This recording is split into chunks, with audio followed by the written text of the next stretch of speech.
Resurrection hope. In some ways, I want to reserve the word resurrection for the one-off event, the cosmic Jesus event, which I see as historical. I also see as ahistorical, beyond history, bigger than history.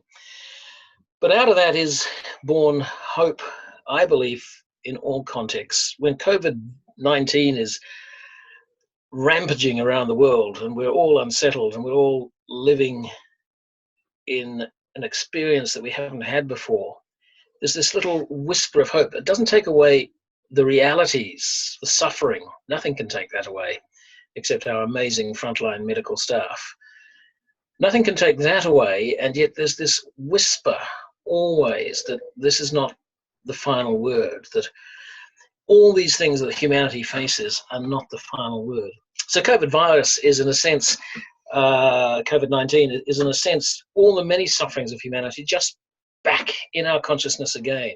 People have been dying in terrible circumstances since Adam climbed out of the swamp. And yet into that, there's the sense that the resurrection, the thing that inspired those first women at the tomb, births hope, births the sense that this terrible suffering is not the final word. That doesn't mean that when we're suffering, we don't feel absolute horror.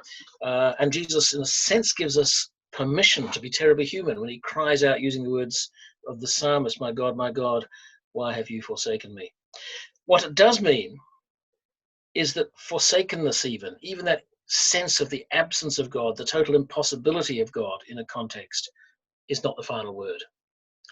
So we're not expected to prance around being full of joy at a time of COVID-19 or any other time of suffering.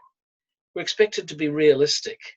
If our loved ones are dying alone, unsupported, and for some people in New Zealand, that'll be a high risk at the moment. For many people around the world, it's a reality. We're not going to prance and dance. But with time, we can find the strength to believe this was not the final word for us, for our loved ones, for humanity. And that somehow we can find the strength to go on proclaiming love and justice and hope in every context that we face.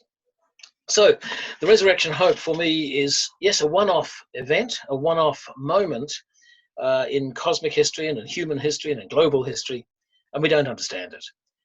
But it's the word, it's the moment that breathes hope into every human tragedy, every human suffering, for us, for our loved ones, for the world around us, even for the countless species that are inhabiting a rather desperately suffering Papatūānuku. So, Easter hope, happy Easter, despite all the pain, all the suffering. Easter hope is the final word, and it's to that we cling, even when our churches are shut down, even when so much around us seems to be devastatingly confusing and sad. Easter hope, we can hang on to that with all our being.